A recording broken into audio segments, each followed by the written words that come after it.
Welcome back. This is the newsroom. Now, the women's movement and civil society organizations have urged government to protect women's rights from being violated via the internet as more sex tapes get released via social media.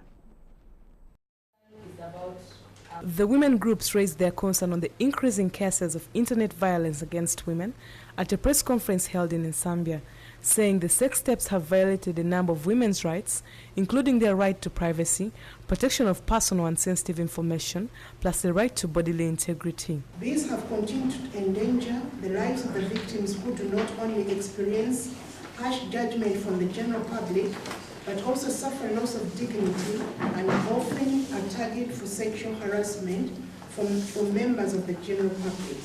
Something must be done because we are looking at the dangers that surround this form of violence, because this circulation in itself, or this exposure in itself, comes with a lot of issues. It's on this note that they have urged the government to put up measures to promote respect for human rights online and offline, stressing that there is need to promote education and communication in online space to combat violence against women and girls and to enhance women and girls' rights. The state must apprehend the perpetrators of such crime. The state must take all steps to prevent and eliminate such violence. In relation to the internet, this means ensuring that laws, policies and practices do not permit or create new forms of violence against women. That is an invasion of privacy, and it is our request to the appropriate arms of government, particularly the police, to take action and investigate.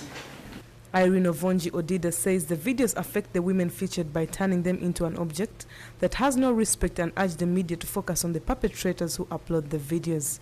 Us do what we can collectively to discourage it by focusing on the perpetrators, on those who are uploading these images in public. Report compiled by Naloja Shamshad for TNR.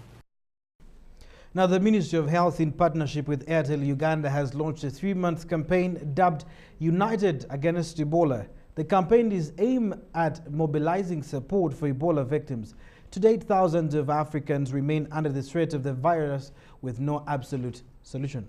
We have more. The Ministry of Health, in partnership with Airtel Uganda, has launched a 3-month campaign dubbed United Against Ebola. The campaign is aimed at mobilizing support for Ebola victims. To date, thousands of Africans remain under the threat of the virus with no absolute solution. The campaign is as a result of a recent roundtable meeting where telecom companies in Africa pledged to raise funds to fight the deadly virus. In Uganda, it's scheduled to run for 3 months, with Ugandans expected to send their donations through a short-code SMS platform 7979. We are using our communication tools to communicate with our customers, and we enable collecting funds. So we have opened the short code 7979, where all Ugandans can participate in the fight against Ebola. It is enough to send a short message with the text "Stop Ebola" to 7979. A team of 100 doctors will soon leave the country to offer support in most hit countries of Sierra Leone and Mali.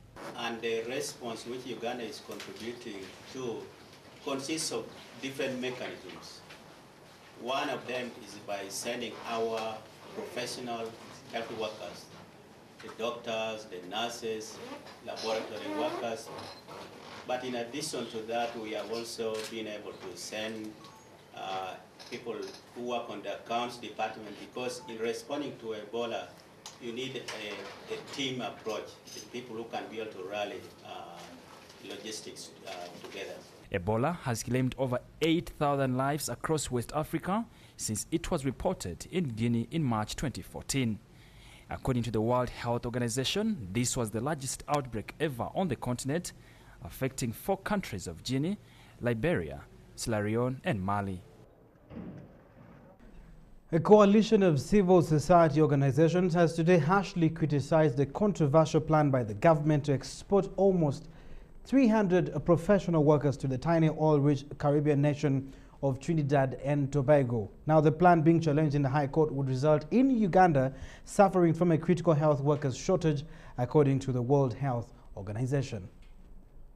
While addressing the media today at AGHA head offices in Ntinda, the Uganda Alliance for Patient Increase on called upon government to increase on health workers' payment, improve working conditions and the wage bill instead of planning to exporting professionals to the loss of the country. Concerned as a patients in this country that the government should be increasing health worker remuneration, improve working condition and increase the wage bill, so that our clinics are finally full with motivated health workers. But if this plan is implemented by government, it will mean more suffering and preventable death in our country, in our communities, particularly among pregnant women. Civil society's opening analysis of the government plan indicates that any remittance generated by health workers exported overseas would fail to compensate for the economic costs associated with illness and increased rates of death. An expert advised that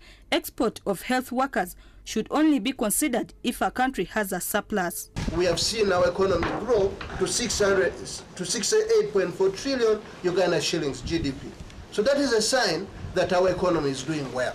If the economy is growing and we are not fixing our health system, and we're only fixing the health system of Trinidad and Tobago, then what do voters have to say? The president of Uganda Nurses and Midwives Union, Janet Obuni, called the move by government to take away the most skilled personnel unfortunate. They want very skilled people. For one, Trinidad and Tobago is very well skilled health workers, and they have a very well established and equipped health facilities. So they would like to have people who are very skilled, who can fit into that structure. Advocacy Program Officer Claire Mugisha noted that health workers are free to travel and search for greener pastures, but it is wrong for government to make plans and help them live rather than invest in better pay and better working conditions. Because if you go to rural facilities, take an example, Anaka Hospital, it has the structure, but it does not have the health workers to deliver the service. Kamuli Hospital, we have good equipment there, but we don't have the specialists to handle the equipment. The equipment are just lying there, rusting. I mean, if you're exporting specialists. According to the ministerial policy statement for the health sector, 2013-2014, poor wages and insufficient numbers of health workers have caused a persistent service delivery gap. In addition, a recent analysis by Ministry of Finance identified inadequate numbers of health workers as the main cause of persistent, highly preventable maternal deaths. Reporting for TNR, I'm Shamim Saad. While Uganda is still facing a challenge of inadequate healthy workers in the country,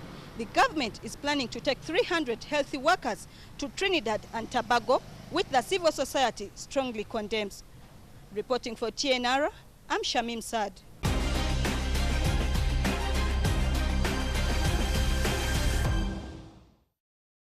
Well, this is the newsroom, and thank you very much, Shamim Saad. Well, up next is time for TNR Sport, and we're joined by Emmanuel Poro. How are you today? I'm good, Joshua. How are you? What are the latest developments in the Uganda Premier League? Well, SuperSport has withdrawn the case that had been filed in the commercial court against FUFA and Azam TV over the contract they signed. So that means we don't have to hire any more lawyers? Well, we shall find out more about that in our bulletin. Well, sure, thank you. Thank you so much. Well, good evening. Welcome to TNR Sport. I'm Emmanuel Poro. Now, we shall look at that story a little later in our bulletin. But first, reigning women national volleyball champions, Vision Volleyball Camp, are gearing up for their first continental engagement due next month in Morocco.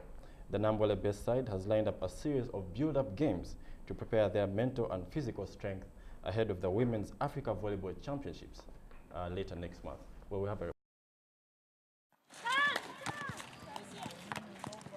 Vision Volleyball Camp is on a hunt for 105 million shillings to fund their trip to Ethiopia for the Women's Africa Volleyball Club Championship in March. This follows their triumph in the National League last year. However, VVC, who are making their debut appearance at the championship, have an uphill task ahead. The club is currently camped at Nambole. Yeah, finance has always been a challenge for Ugandan sports, but we've known this long enough, and we are putting every effort to see that we raise the money. We so far have about 20,000 USDs for a trip which is going to cost us 58,000 US dollars. We are calling upon everybody there who loves sports to come and support us, and I'm really optimistic we're going to make this trip. There are very many people who are positive and are willing to help. The money will be used for players and officials registration, air tickets and accommodation fees for each delegate. 2014 MVP Peace Businje, who enjoyed a good season last year, believes she can lift up the team to victory. We are preparing very hard. Most of my teammates have played most of these tournaments. For example, Josephine, Sharon, Irene. Our coach is much more experienced, so I know we are doing it right. VVC has already acquired the services of Dorcas Nyandiru from Nemo Stars, Becky Legose from Kopab, and Mebo Najuma from UCU. Next week, the team will travel to Butale, Rwanda, where they will play friendlies. We've prepared well. We don't think we are an easy team. But on top of that, we are having trial games next weekend in Rwanda, in Butale, and we'll be showcasing with some of the good teams from Kenya. And really, judging from our neighbors here, Kenya, who have been winning it, I think just a little more effort can put us in a good position. We're really not worried about the opposition from the Arabs. We'll go there and take our game to them. Still in February, VCC will take part in the Yohan Cox Memorial Tournament, slated for the 21st, and thereafter the Ndeje Open. League runners-up Ndeje Elites are also expected to represent the country in the championships. GS Petroleers from Algeria are the champions, having defeated Kenya Prisons in the finals. Now moving on, SuperSport has this afternoon withdrawn their case against FUFA and Azam Media, seeking to block the respondents' enforcement of their new broadcasting contract for the Azam Uganda Premier League. We have more in this report.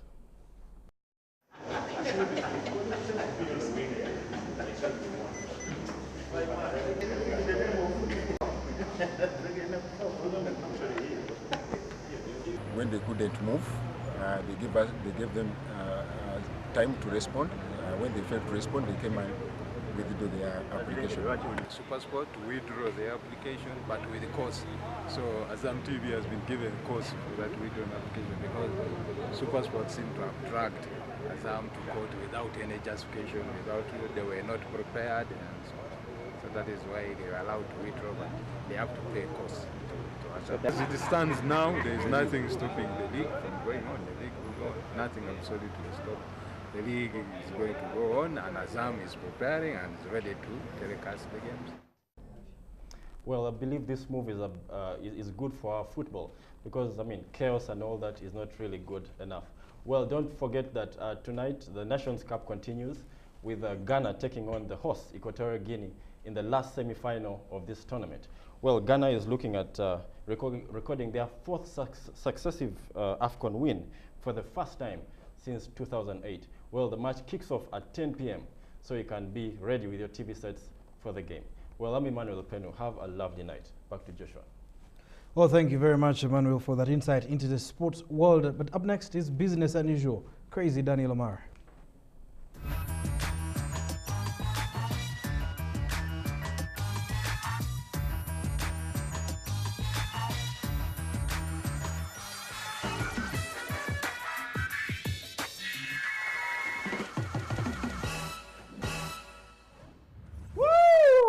It's one of those days when you just don't feel like doing an intro, so I'll ask the audience, kindly insert intro here.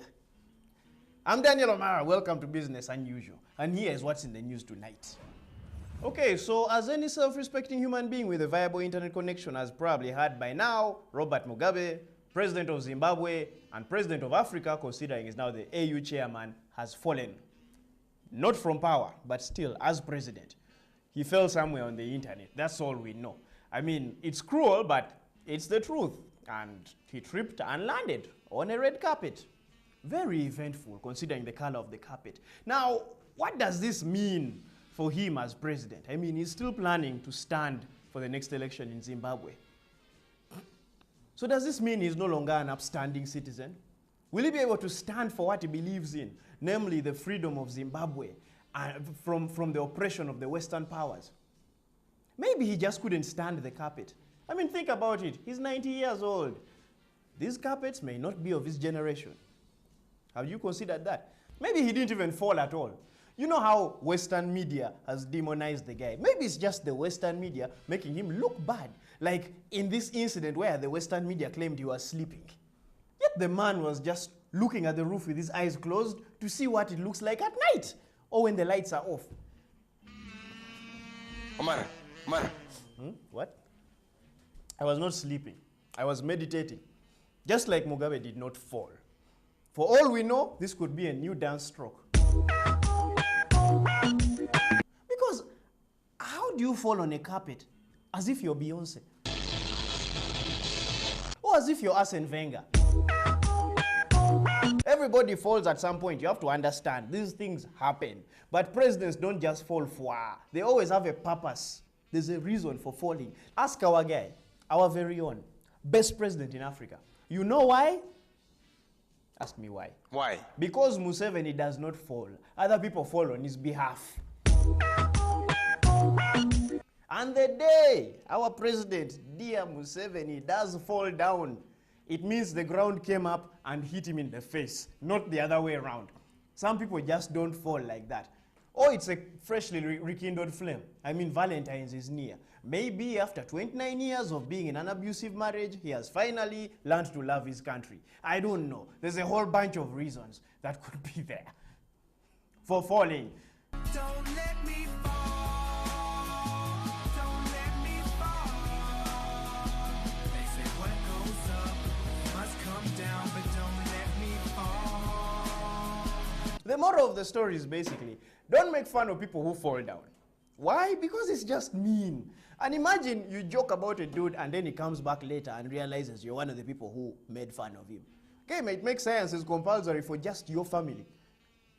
All your descendants have to do physics and chemistry by force and become doctors who don't get paid. Do you? So don't laugh at people in power who fall down, because there's something when they come back. Dum dum dum dum.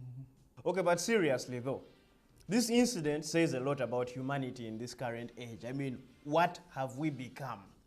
A 90-year-old man falls down and we give him publicity, interviews, internet memes, and all those stuff. Nobody even suggests a fund to buy him a walking stick or a wheelchair. Nada. You mean chaps. I swear we are doomed as a race. Aliens should come and colonize us after this. I'm Daniel O'Mara. That was it from me at Business Unusual. Over now to the anchor.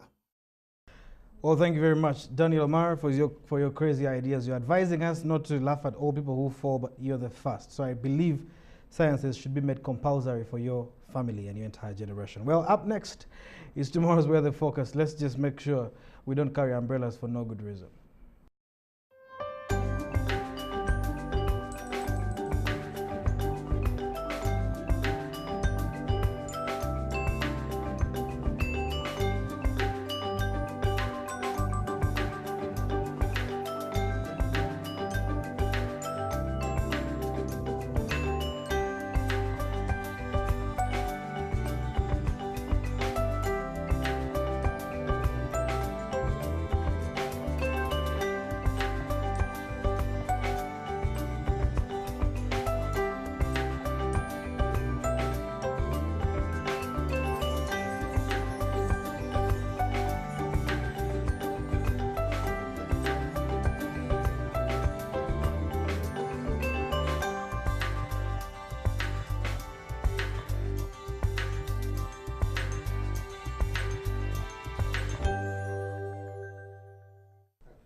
Well, thank you very much for being a part of the newsroom from exactly 8 o'clock and now it's 10 p.m. Thank you very much for sticking with us.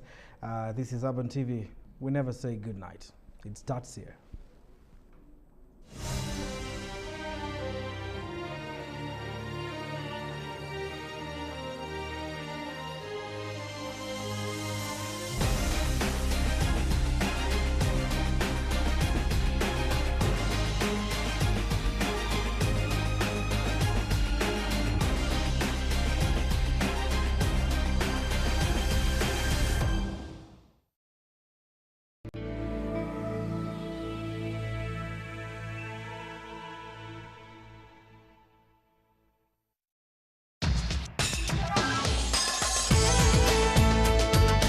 You're watching Urban TV.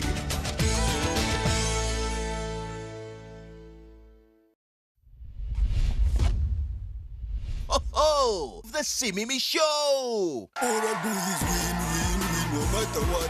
You have continuously pledged to fight corruption. How far? The Baganda have a saying that Dinda Chugweyo afumitachi. Afumita muchira. Everybody hands go up, and they stay there. Honorable Amama Mbabazi. All of me loves all of you. The Simimi Show dissects the social and political events as they unfold. A dagger! Can we take a selfie? Nobody can say no. When Jesus I am Marley Frances. Nobody can say no. When Jesus says